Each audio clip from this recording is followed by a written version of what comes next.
slips under the rug is that's the land you own. Yeah, we bought this. It's pretty good at making grapes. And my name's Ted, and this is Ted's Vineyard, so we're going to go ahead and make a single vineyard. Yeah.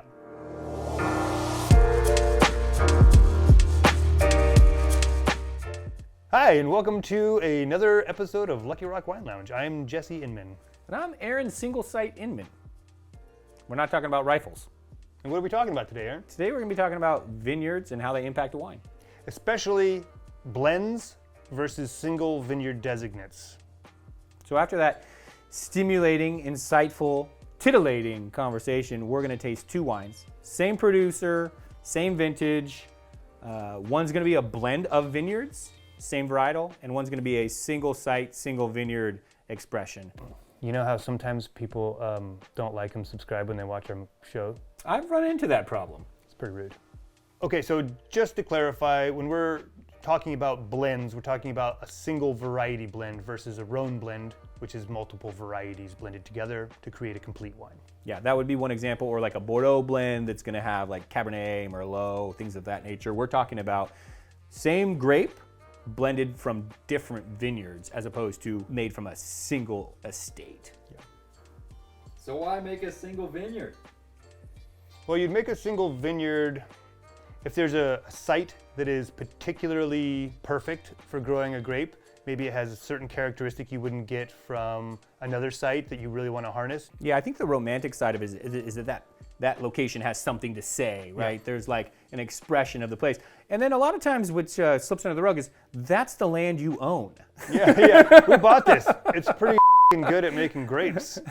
And my name's Ted, and this is Ted's Vineyard, so we're going to go ahead and make a single vineyard. Yeah. Why blend multiple vineyards? Well, you'd blend multiple vineyards because, well, maybe your single vineyard isn't as cool as you thought. Maybe your single vineyard is light on tannin typically. The soils aren't conducive for a really tannic wine.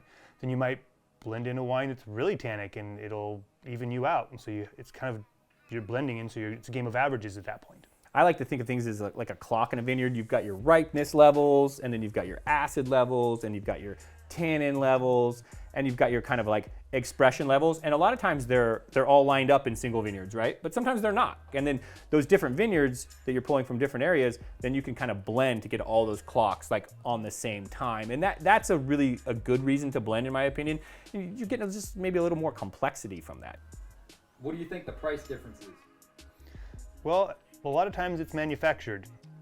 Because you're showcasing that vineyard, you maybe want to put some extra bucks behind it. That means more wood, because wood's expensive, the price has to go up. Scarcity, you're going to produce less of it.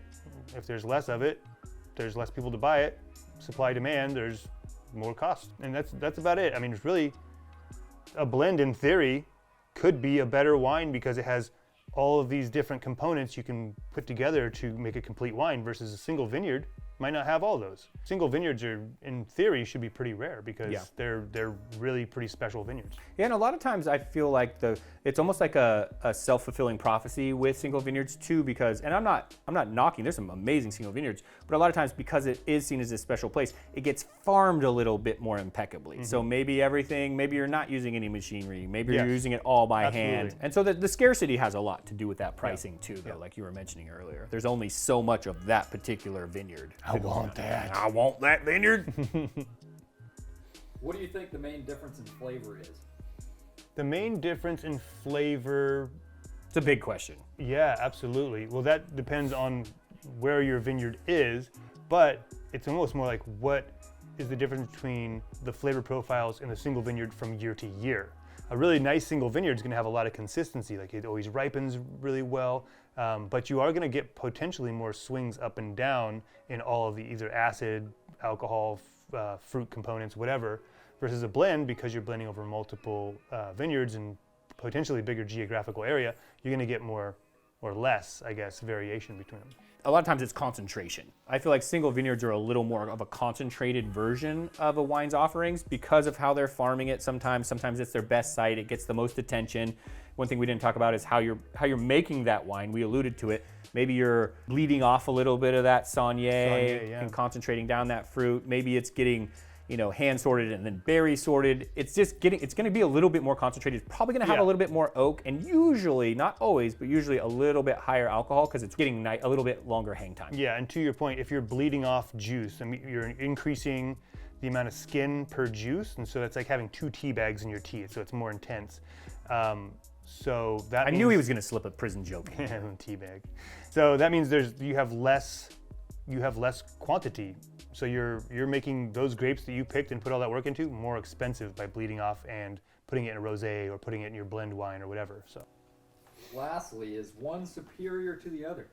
ultimately, superiority depends on who's drinking it. Yeah, it's pretty subjective. Yeah, if you want a very consistent, complete wine, then a blend might be year to year the place to go. But if you want maybe that extra special wine, and maybe not every year it's the wine that you want, but like when it's knocking it out of the park, it's hitting a home run. That makes perfect sense. Yeah, I believe that's a baseball term. Yeah, when you're hitting it really hard, you're hitting it really hard. I think a lot of times too, Jesse and I at Lucky Rock don't get as caught up in some of the fanfare of certain producers or certain vineyards. I mean, it's always fun to taste some of these vineyards that are I'll amazing. anybody. Whoa. But at the end of the day, there are certain vineyards that are just really doing they've been doing it a long time at a really high level, and they're fun to taste. But then I've had some blends that are really good too. So I think it's one of those, you probably will get a different answer when you ask different people. Okay, so we have wine number 1. Wine number 1. This has been poured for us, so we don't know if this is the single vineyard or the blended. So it's pretty dark. It's got some good color. And sometimes with younger wines too, like a 19 is younger, the nose, they're not always quite as expressive as they need a little bit of time. The oak tends to show a little bit more in the beginning. This one is it's darker fruit, and it's maybe a little more muted than you would think for being a Pinot. It's funny because a lot of times when I'm trying to peg if it's a single vineyard or not, I look at how much wood is on the wine, and this one, I know the 2 wines are pretty similar, and so the wood's not giving it away. Yeah, it's a tasty wine. We'll start with that. It's balanced. The fruit's dark. It's like almost more like plum and cherry, a little bit of earth. Good mouthfeel.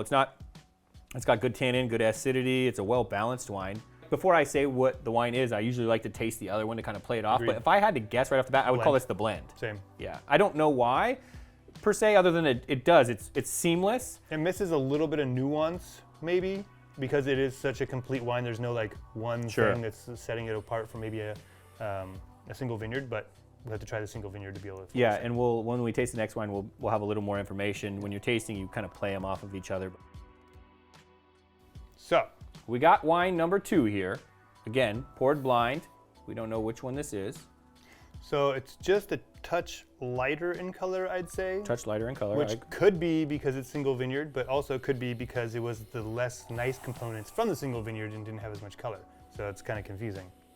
This one has a tiny bit more spiciness to it too. A lot of times, like Pinot Noir, it's red fruit, it's earthy, it can be a little spicy. There's especially some spicy when there's like some whole cluster involved, and this one smells maybe like a little bit more whole cluster to me. I haven't tasted it yet. And again, it's a little bit of a cheat, but on the tasting notes, it said 25% whole cluster on the blend and 50% whole cluster on the single vineyard. And whole cluster is going to give you a little bit more substance in the mouth, and maybe a little bit more of a spicy herbal component depending on the grapes. This is pretty interesting too, because it's not like one of these wines is a massive standout from the other one. But now that I'm trying this one, the other one does have a little more concentration than this. Agreed. I like the other one better. Yeah, I do as well. I think it's a little bit more complete of a wine. I actually think this one could still be the single vineyard.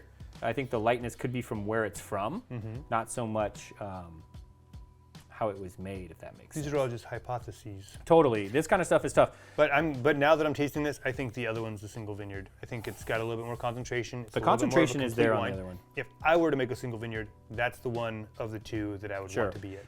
There's one way to find out, but I got to give my final answer on this one. I think I'm gonna ride with that. This is the single vineyard because I'm going with those coastal elements. Yeah. Split. Yeah. This one was the blend, other one was the single. Yeah, and that makes sense. Yeah, I think it just comes down to that. If you're going to pick a single vineyard, it needs to be complete. You typically use a little bit more concentrated, a little bit more finesse maybe in the winemaking. Is it twice as good? No, it's more concentrated. It's a little more elegant. This one again is a little more rustic, a little spicier, a little lighter. So that kind of, I mean, that was a good case study on what we were talking about earlier, like with the concentration and some of the winemaking, and it really manifested in these two wines. Yeah. You know, the single vineyard was probably more complete than I even expected. Yeah. It was So very- that's again, it was going back to, in theory, a blend can be the more complete wine because it's filling in all the gaps. But I think if you're really doing your job as a winemaker and you're picking a single vineyard properly, that's the wine you want because it's complete by itself. Sure. So there you go. There's a little bit of an education on single vineyard versus blend within the same grape, same varietal. These were fairly different wines, but Yeah. neither of them were bad. No. I just think that the single vineyard was probably the more complete wine, a little Had more concentrated, a little bit more pizzazz. and you're going to pay double for that. Yeah. Yeah, almost 2.5 times.